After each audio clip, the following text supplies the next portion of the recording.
Hello, everybody. Thanks for coming out. It's very happy to be here today to talk about something very important. Before I introduce the first speaker, I just wanted to, think back to when I was a staffer back in the late 80s, 1980s, in the provincial treasurer's office, and learned that we were going to stop keeping the income from the Heritage Trust Fund in the Heritage Trust Fund, and I was very, very disappointed that that was deemed to be necessary at that time. And as time has gone on and the decades have gone through, and I see what has transpired in other jurisdictions that took the Heritage Fund idea and used it in their own countries, that we have made some changes. And I think we're going to talk a little bit about some of those changes and how that we expect that to meet our objectives. So with that, it is my pleasure and honor to introduce Premier Danielle Smith, Premier of Alberta. Thank you. Well, thanks, Myles. Thanks for sharing that little bit of history with us in this incredibly beautiful historic home, Lougheed House, where we're making I think a really important announcement today for the future of Alberta. But before I make today's announcement, I just want to update the public on some recent conversations I've had with Prime Minister Justin Trudeau, my colleagues on the Council of the Federation, Minister Dominic LeBlanc, and Minister Jonathan Wilkinson. On November 25th, President Trump publicly warned that he would impose tariffs on Canada unless we take action on critical border issues such as cracking down on fentanyl, other illegal drugs, and illegal immigration.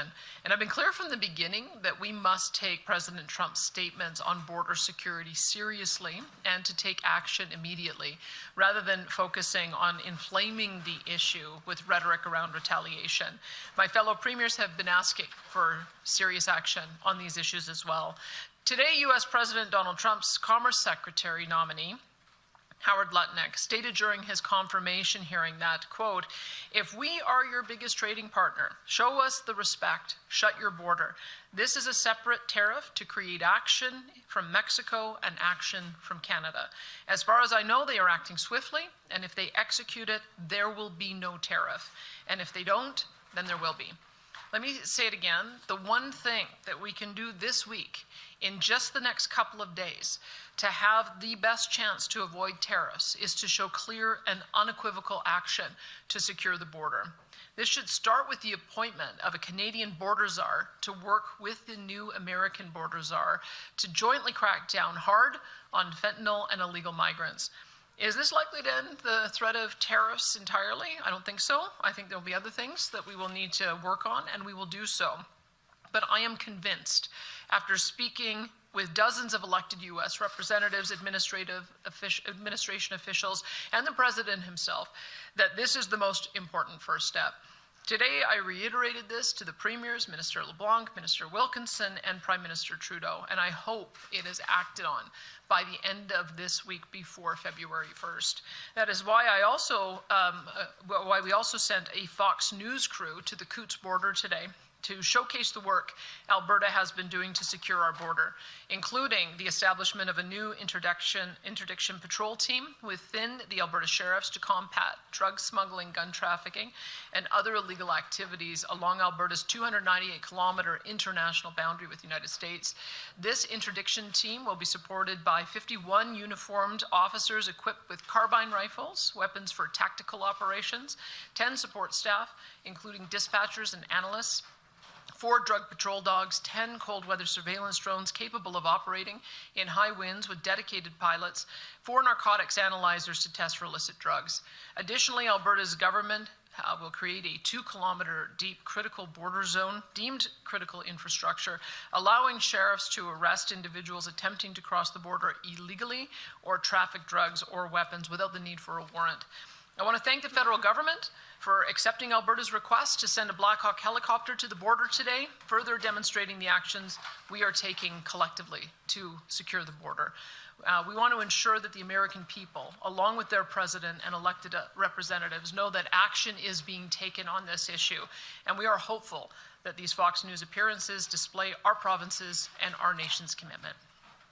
Now, to the announcement today. Good afternoon, everyone, and thank you for joining us. I'm pleased to be at the Lougheed House with Minister of Finance, Nate Horner, as well as the MLA for Fish Creek, Myles McDougall, to share some details about our government's work on and intentions for the province's Heritage Fund. Former Alberta Premier Peter Lougheed recognized the wisdom of saving for the province's future. He recognized that Alberta can't rely forever on non-renewable resource revenues to fund programs and infrastructure. And so almost 50 years ago, his response was to create the Alberta Heritage Savings Trust Fund to save and invest some of those revenues. When speaking about it in the legislature, he asked, and I quote, "Are we prepared as a province to put aside substantial sums of current revenues from the sale of non-replaceable crude oil production for the sake of our children and of our grandchildren, and not make it available for current revenue needs, to use it for that day when some wells may have gone dry?" End quote. Well, Alberta's wells are nowhere near dry, and demand for oil and gas will continue to grow for the decades to come. Alberta is one of the world's cleanest, safest, and most reliable energy suppliers. So we'll continue to produce those resources responsibly in line with ever higher standards and lower emissions. But no matter how far into the future, there will come a time that we may be unable to rely on those revenues. And we cannot hide from that reality now.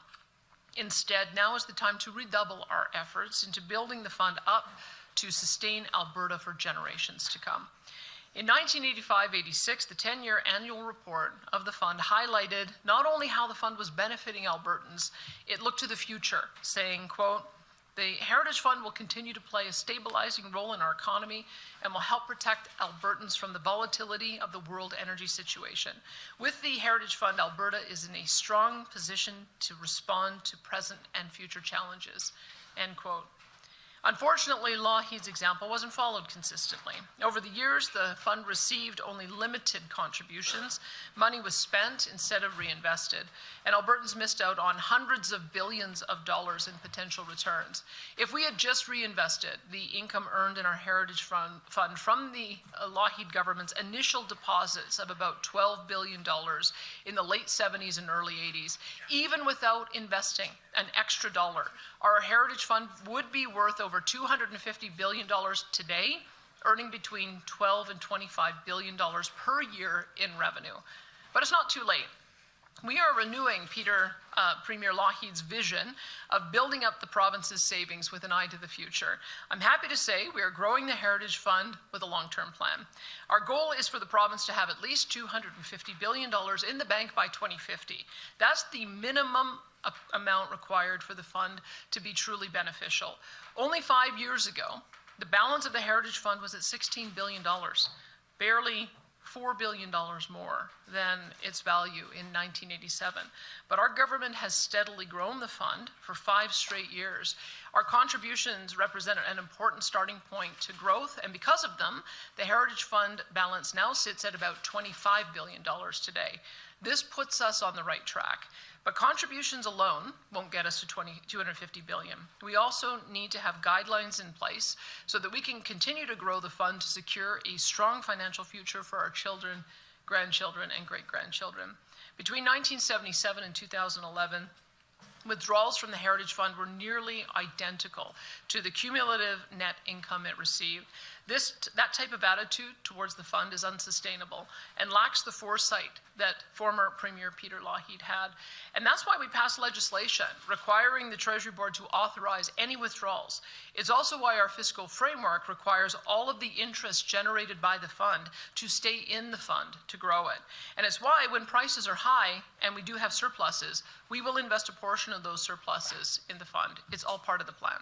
We also want to ensure capital and returns remain in the fund until 2050 so that we can truly grow it and have a sovereign wealth fund that can supplement, if not fully replace, the unpredictable revenue we receive from our natural non-renewable resources. This will take political will over a long period of time. It will also take a strong management team headed by experts from Alberta and abroad.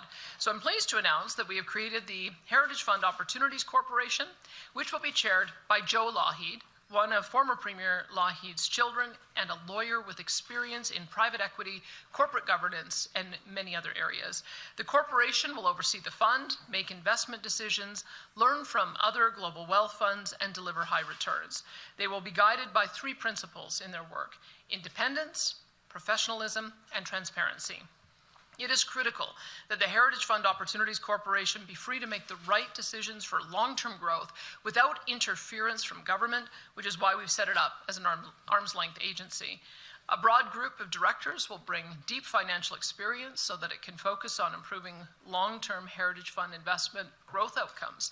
And the corporation will provide regular reporting by way of detailed quarterly and annual reports on investment performance and governance factors, which will be made available to the public.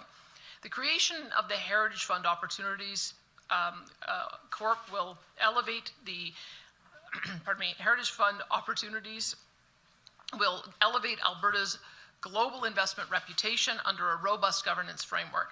It will be supportive of strategic international investments and partnerships that drive new and profitable opportunities for Albertans and better have Heritage Fund investment outcomes deliver over the long term. When you look at the time frame and the rules we put in place, our intent is clear. We are not using the Heritage Fund to supplement the budget. We are genuinely saving for a day that won't arrive for decades, but which we know surely will come. Alberta needs to prepare for an era when oil and gas revenues aren't a mainstay of provincial spending. We are going to make the most of this opportunity because we want to do everything we possibly can to protect Albertans and to build strong fiscal foundations. That means planning, prudence, and discipline, so that we don't fall into the trap of always spending now and discounting the future. Resisting the urge to turn on the taps in response to every challenge is tough and not necessarily popular, but we will stick to our guns. It's what Albertans need, and it's what they deserve. And now with that, I would like to invite Finance Minister Nate Horner to say a few words. Thank you, Premier. Pleasure to be with everyone today. Today our government is investing in a stronger tomorrow. This plan to grow the Heritage Fund is more than just numbers and strategies. It's about ensuring that we are preparing a secure future for our families, children, and grandchildren. It is our commitment to ensuring Alberta remains the best place to call home long into the future, with our plan to grow the Alberta Heritage Savings Trust Fund to at least $250 billion by 2050. Many of us know the importance of planning ahead. We all know the value of having a savings account, whether we're actually able to set money aside for it or not. While we manage day-to-day expenses, it's important to know that we are putting money aside for unforeseen expenses, but also for a time when we are retired or potentially lose our income. That's the same motivation at play with our plan for the Heritage Fund. Alberta is blessed with abundant natural resources. This year, Alberta expects to bring in about $20.3 billion in forecast oil and gas revenues. This accounts for more than 26% of the 24-25 budget and goes a long way to support our province. But that revenue is increasingly volatile, risking our budget and our economy. Since fall 2024, oil prices have been fluctuating sometimes below $70 per barrel, and each dollar drop in price reduces revenue by approximately $630 million. I've been spending days in meetings with my cabinet colleagues. January is a time where I don't get a lot of sunshine because of the time the members of Treasury Board spend in budget deliberations reading spreadsheets. But as we put together Budget 2025, the price of oil is something we have to factor into every decision. And unfortunately, our oil revenues do not grow with our population. That is why it is so important to plan ahead now. We are committed to grow the Heritage Fund so that it provides long-term economic security for future generations. To achieve this, we must prioritize reinvestment of annual earnings that will compound over the long term and achieve meaningful growth year over year. This was the vision former Premier Peter Lougheed and his government had when they created the fund in 1976. As the Premier mentioned, his son Joe will be the chair of the Heritage Fund Opportunities Corporation. They would put a portion of Alberta's oil and gas revenue away so that the next generations would benefit from it. And initially, all the investment income from the Heritage Fund was reinvested into the fund with no withdrawals. In just 10 years, the fund achieved extraordinary growth from 88 million to about 1.6 billion, an increase of more than 18 times its original size. If this fund had been maintained over the last 5 decades, the Heritage Fund could have been upwards of 250 billion today, generating more than 20 billion annually. We've had some success already. As the Premier mentioned, since 2019, the fund has grown by nearly 50%. We're restoring the original intended vision of the Heritage Fund, but strengthening the fund with a modern, sophisticated approach. Using the tools and expertise available to us today, we can grow the Heritage Fund to create lasting wealth for future generations. In fall 2024, we established the Heritage Fund Opportunities Corporation. Supported by a world-class board, the new corporation will govern and support the growth of all Heritage Fund assets, ensuring we maximize returns. This structure draws on global best practices from countries that have achieved long-term success in managing similar funds. In the fall, I traveled to Singapore and Japan, where I met with 4 of the 5 largest sovereign wealth funds in the world and had discussions around these best practices. With a mandate to deliver long-term maximization of Alberta's provincial wealth, the board will be grounded in the principles of stewardship, independence, and enhancing the Alberta identity. Of course, we know investment portfolios never go up in a straight line. That is simply a natural part of investing, but we are confident in our ability to navigate complexities along the path to prosperity.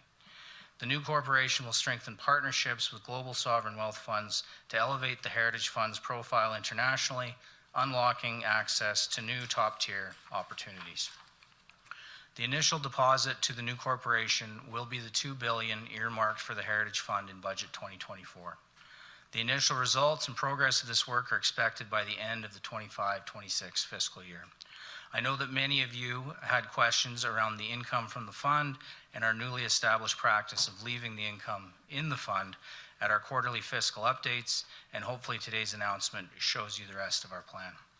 Growing the Heritage Fund from 25 billion to 250 billion in 25 years is an ambitious and bold goal.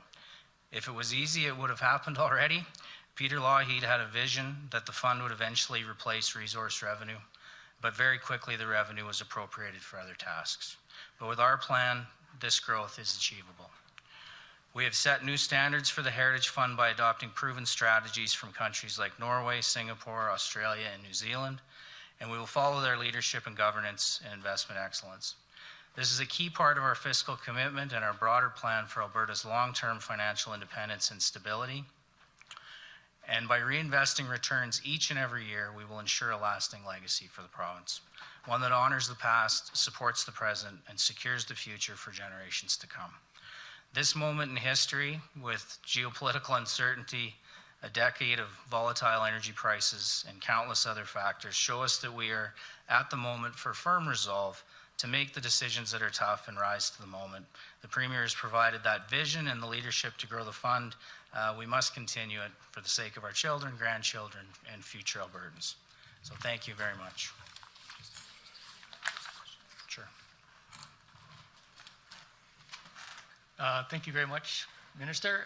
Justin, if you could manage the questions from the media. Thank you. Sounds good. Thank you, MLA McDougall. We're going to start here on the floor. Please line up behind the microphone here, and then we'll go to the phones. Please state your name, your outlet, and who your question is to, and we will, as always, go with one question, one follow-up. Please go ahead. Premier, Terry Taken, the Globe and Mail. Can Carrie go to the mic? I'm good here. I'm just a few feet away. Okay. Well, I think we record it, so I think if you wouldn't mind going to the mic. It's just right 2 steps in front of you. Who would you suggest should be the board of czar? A general. Whoever it is, we've got lots of retired generals. I had a former retired general be my deputy minister, Paul Winnick. I've volunteered his name up, but that's who I think it should be to show that we're serious. You have volunteered, Paul?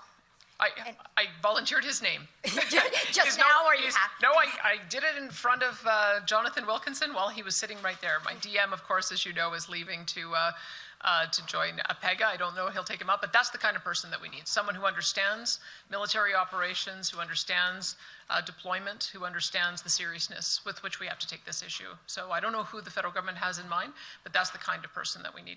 How was your suggestion received by the federal government? You'll have to ask them. I think that what The issue that we have right now is that we have some turmoil in politics at the moment.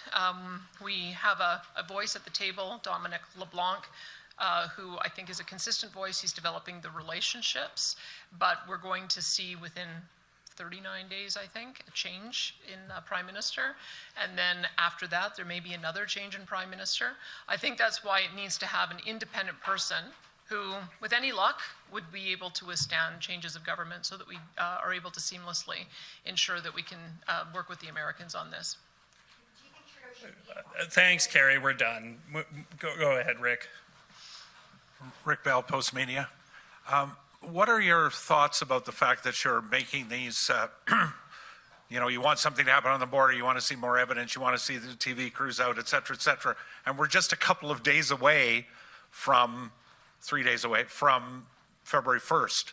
And as you said, U.S. President Trump has talked about this for a long time. You've talked about it for a long time. What are your thoughts about why it has taken this long for people to suddenly, as we see in one of the newspapers, send photos to Donald Trump of what's happening on the border? Why did it take this long? When most of the time we've been talking about retaliation, talking about now relief packages, talking about who's on Team Canada, who's not on Team Canada, who's a traitor or not a traitor. A lot of time was occupied with that, not as much on this. Now somebody in the States says this is the issue. What is your thoughts? Well, I've always said that this is the issue, and I've always said that we should be focused on doing everything we can to avoid tariffs, and that's how I've conducted myself in all of my public statements and in all of my interactions with the U.S. administration. And now we see a pathway. It's been confirmed that the person who's going to be making the decisions on tariffs said in his hearings today that we can avoid them if we demonstrate serious effort to make sure that we don't have bad guys coming into the border, across the border into the United States. So I have told my counterparts we should always take that seriously. We should always act. That's why I was the first to announce a robust border plan, $29 million, why we had already been we were able to deploy it so quickly because we had already been in the process of training. When we announced it, we'd already had 35 of those officers trained up in commercial vehicle inspection. And so we were able to move very quickly. Other provinces were too. I think you've seen in Manitoba that they deployed conservation officers. I think in Ontario and Quebec, they announced that they would have provincial officers. And I'm pleased that the federal government, they managed to commandeer some Black Hawk helicopters for the RCMP and have already started those patrols in Manitoba a couple of days ago and in Alberta today. So I think that there has been a sense of urgency. Maybe I think perhaps everybody's come to the realization that, especially what we've seen in the last week, is show me, don't tell me, and so now we're showing. Do you have a follow-up, Rick? Yes. Again, I watched a lot of news coverage today, hours, an avalanche of news coverage. Most of it was, again, about what are going to be the retaliatory measures, number one. Number two, what is going to be the package of money that will go to people? In other words, a lot more coverage of post-February 1st, if it happens, rather than pre-February 1st, which is what you're talking about. So you're pushing something that is, maybe other people have done it, but the coverage has largely been about retaliation today and possible money that will go out the door in the future, not so much on what you're talking about. So I was asking you, what are your personal thoughts on having mentioned this again and again and again, and finally now, wow, 3 days to go, here we are? Well, I've been consistent in my message. I feel like there may be a time if the U.S. administration acts that we would have that second conversation, but we're not there yet. And it's incumbent upon political leaders to do everything we possibly can to avoid a tariff war. The Americans are 10 times our size. I think we have seen with the skirmish with Colombia that the president is serious when he says what he wants and he doesn't get it. He started with a 25% threat. It moved to a 50% tariff. And then when he got what he wanted, it turned to zero. So I think that that should be a bit of a guidepost to what it is that the president is looking for. If his senior trade person says, be serious about the border, let's be serious about the border. And then let's see if that manages to avoid tariffs. I don't want to talk about retaliation. I want to talk about making sure we don't have to have that discussion because we don't have tariffs at all. Thank you. Are there any more questions? Go ahead, Jason. Jason Marksoff, CBC. So last Friday, after you guys have had it for a while, you put the Davidson report out on the open website quietly on a Friday, no fanfare. Its recommendations go directly against what you've said, where you prefer vaccine choice, not banning or pulling vaccines from the market. What do you intend to do with these recommendations now that they are out? Besides read them. Reading them is an obvious thing. But what are you going to do beyond reading them? Well, I was pleased to see that we had a broad cross-section of doctors able to look at our previous COVID response, identify processes that were in place, identify things that may have gone wrong, identify things that are now under question, like the efficacy of masks and the efficacy of this vaccine in children. And so I think we're going to take a look at that, and obviously we'll make some decisions about whether to move forward on any of the recommendations. But the point of it was to figure out what we do should there be another pandemic that we have to respond to, so that we don't make mistakes that hurt people. So I was pleased that they came forward with a report. I don't have an agenda yet of what we might implement, but I think we always have to make sure that in a world where we care about science, that all voices are heard. That's what science is. You actually hear different viewpoints so that you can make solid decisions on what you hear.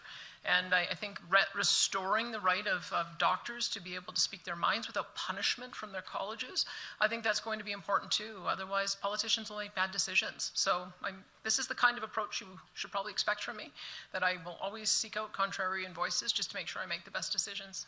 And your response to the remarks from the large medical associations in our province and our country, basically associations of doctors saying that you appointed anti-science people and they told the public anti-science things. Well, anyone who doesn't think that science is a process of point counterpoint and then being able to synthesize information is somebody who doesn't believe in science. So I know there's been a narrative, and a narrative has been enforced by shouting down contrarian voices, and that's not what we're going to do. We're going to listen to every voice, and we're going to make our best assessment based on what we're seeing with the evidence, and the evidence has changed. The information that we've had over time and what we were told at the beginning is a little bit different than what we're hearing today, and so we've got to adjust to that. Thanks. We're going to go to the phones for a few questions. Operator, can you please put through the first caller? Your first question is from David Staples from the Edmonton Journal. Please go ahead. Thanks for taking my call. Justin Trudeau has said that Canada isn't a problem for the U.S. at the border because less than 1% of migrants and less than 1% of fentanyl comes from Canada to the USA. Do you think the federal government has taken this particular threat seriously and is taking enough action to prevent the February 1st tariffs? What's your sense of it? I think that it has been acknowledged that the $1.3 billion commitment that they made was valued by our American counterparts. I think all of the provinces stepping up as well is being noticed. The question of whether it'll be enough, I guess we'll find out on February the 1st. We know that is what we have to work towards. It seemed to me that what Mr. Lutnick was saying suggested that he was encouraged by some of the actions that we were taking. And I think that we should continue to make sure that they understand that we take this seriously. What I would say is that it's not a matter of they're worse than we are. The matter is that we're worse today than we were 10 years ago. And that's what we've got to be assessing, is are there more migrants going across the border into the United States? Are they seeing evidence that there are drugs and other illegal activity happening in Canada that is impacting them in the United States? And I think we have to be honest about that and go back to the kind of environment where they trusted that we would be able to deal with these issues competently. And so I think we're making some strides on that. I guess we'll find out on February 1st whether they're enough. You have a follow-up, David? Yes. So there's a couple of schools of thoughts on this dispute with Trump. Some people think that he just loves tariffs. He wants to make a lot of money, to quote Trump, from tariffs. And there's little we can do. And the fentanyl and immigration issues are kind of a pretext so he can use executive power. That it really is about make it a lot of money and bring in tariffs. You've been talking with Americans for a couple of months now on this. What is your sense on what's the truth here of this matter? He has said that he admires President McKinley, and when McKinley was in power, he was enthusiastic about tariffs as a mechanism to protect domestic industry and to generate revenue. So I think we have to take it seriously when he's just renamed a mountain after that president, that we should probably brush off some history books and figure out why. One of the things I've learned, though, is that President McKinley didn't tax raw materials because that administration understood that if you have raw materials at a low price or discount, and then you can do the value added in America that creates jobs and creates high value products that you can then sell at a high value. And that is the model for a lot of what we sell to the United States. We sell oil and gas, we sell critical minerals, we sell food, we sell auto parts. I would put them in that category as well, that auto parts go back and forth across the border multiple times. So I think Canada has a very good case to make that if we can ensure that the components that go into making those value-added products are valuable to the United States and create jobs, then we might be able to avoid having tariffs altogether. That's one part of it, the answer. The other part of the answer, though, if you read Robert Lighthizer book, as you can imagine, I've been reading a lot of books to try to understand this administration. But if you read Lighthizer's book, there is a whole chapter on the frustration that the Americans have about value-added national sales taxes, because they don't have one. And so they look at a value-added national sales tax like the GST, or 5%, as creating an unfair playing field. It's in the advantage of Canadian businesses to sell into the American market to avoid those tariffs. They didn't single out Canada on that, maybe because our national sales tax is so low, but they're very irritated by Europe and the fact that Europe has value-added taxes in the order of 20%. So if you're looking at it as a border adjustment tax, if you're looking at it as him saying, hey, you're taxing our goods, we're going to tax yours at an equivalent rate, there may be something to that. I don't know. I think we'll find out as we continue to get more familiarity with this administration. What I do know is there are two deadlines that we face. The first one is get your border under control so that you avoid tariffs February 1st. The second one is the review that Lutnick is doing on that's due April the 1st to see if there's anything that represents an unfair trade relationship. And so if we can get a bit of a reprieve now so that we can make our case, have a little bit more time, then we're not out of the woods completely, but I think we'll get a better understanding of what the administration is looking for. Thanks, Premier. Operator, next caller. Your next question is from Adam McVicker from Global News. Please go ahead. You guys hear me okay? Yep. Okay, great. Last night, Calgary City Council approved the plan for the Green Line LRT following the provincial alignment, the preferred alignment. How satisfied are you with the plan that was approved by City Council? Well, I'm very excited that they approved the plan. We know that we've gone through looking at different options over the years. We were very concerned about the uncertainty and cost escalation that might come from a tunnel. So we did another look, came up with an alternative proposal. I know that it was hotly debated at Council, but we're pleased that they made the decision to go ahead. It'll allow shovels to get in the ground as soon as this early part of the year, and then we can continue to work on how we expand the alignment so that we can get out to the original vision of getting it all the way down to Seaton, as well as all the way up to 160th. I think we now have a little bit more of a realistic view about what that total project will cost. If we look at the numbers for this part of the line, it's probably $20 billion over the entire cost of the project. So it's going to take a little bit of time, build it out station at a time, but at least we're getting started on something that I think is going to be servicing a large number of commuters to get downtown. You have a follow-up, Adam? Yes, sir, I do.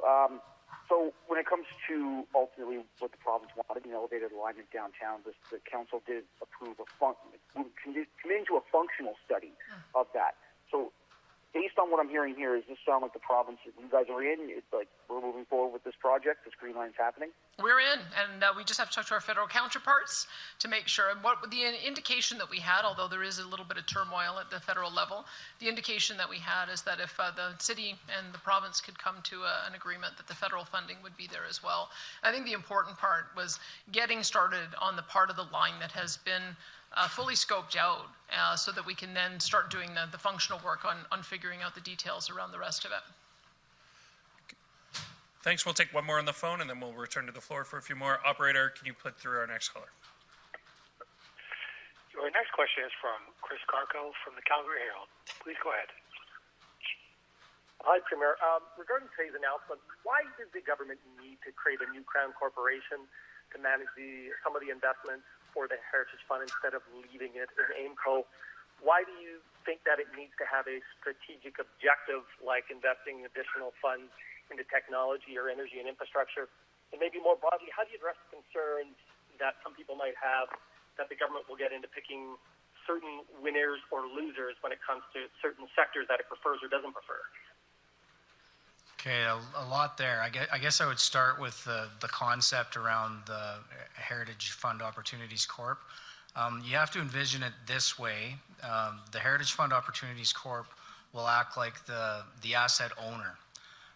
They will give the statement of investment policies and goals to AIMCO for the assets under management by AIMCO that are part of the Heritage Fund. But they will also, with the seed capital we're announcing today, invest in a different way that's beyond AIMCO's mandate, more in a sovereign wealth style investment.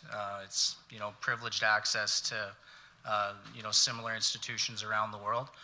So AIMCO wouldn't be able to do that, and it's beyond their mandate. You have a follow-up, Chris?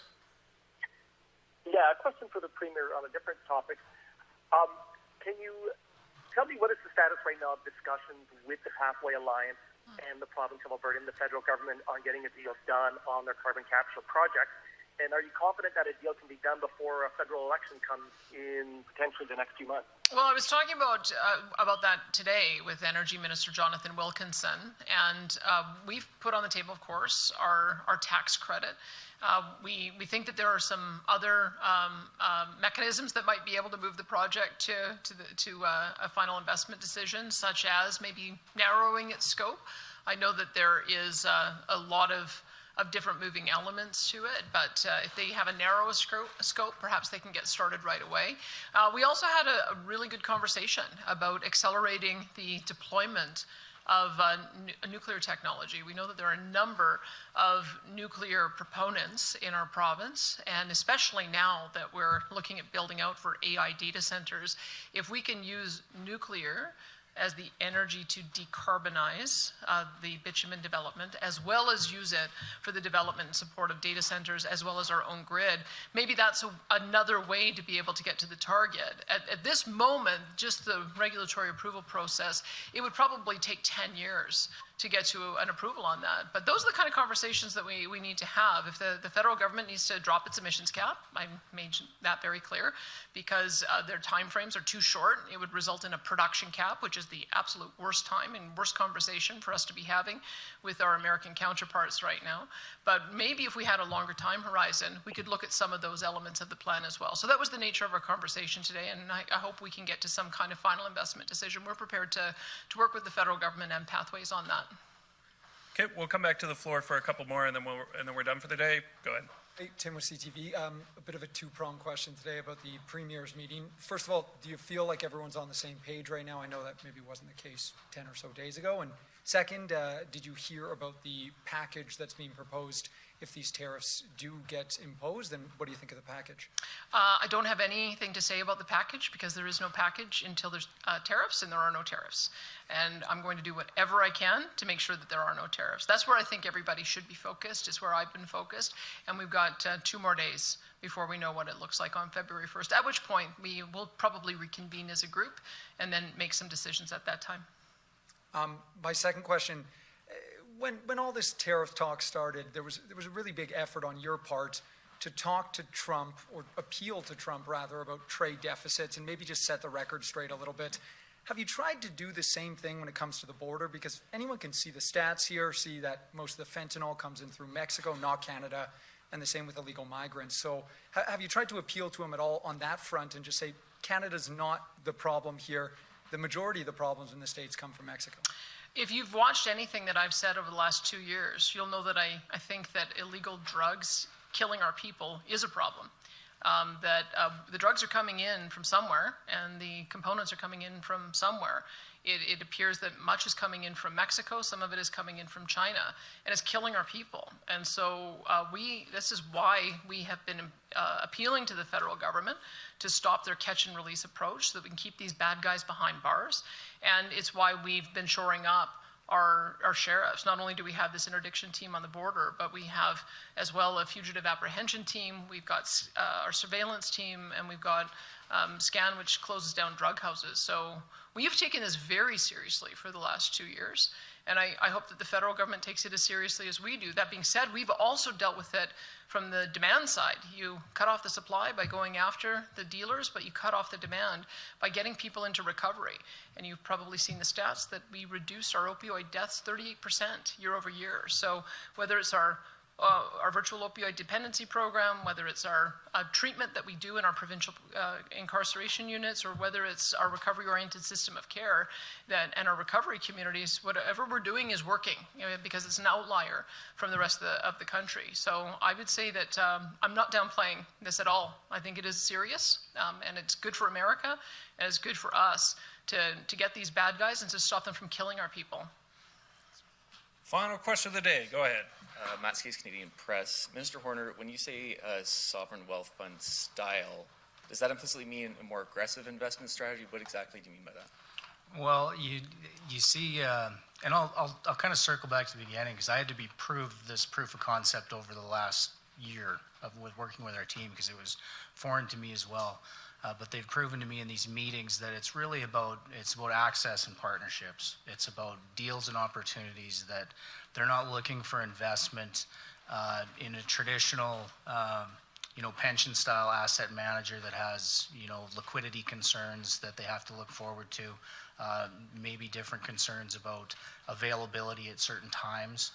So it's a different way of looking at it. It's more like an asset owner mentality, but very diligent. Part of the team that we've been working with actually, teaches the board governance of potential board chairs of sovereign wealth funds around the world.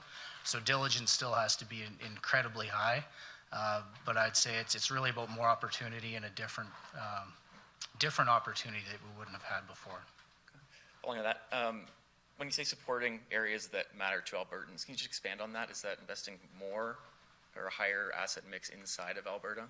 Not necessarily. I think something that's important to our team in developing this Alberta model, it's not about necessarily investing in something that sets up physical shop in Alberta, but we see tremendous value in things, like if I asked you, assume you're an Albertan, I don't know you, you're here, if I asked you what's important to you, I'd think of things that are advantages for the province, like maybe our AI head start in U of A, our fresh water, potentially water infrastructure with what we're seeing happening in the southern U.S. So I think it's about kind of leveraging opportunities where those partnerships could provide great opportunity for the province down the road, but that isn't necessarily the goal. It's kind of an ancillary benefit. Thank you. Yep. Thanks, everyone. That concludes our press conference for today. Thank you.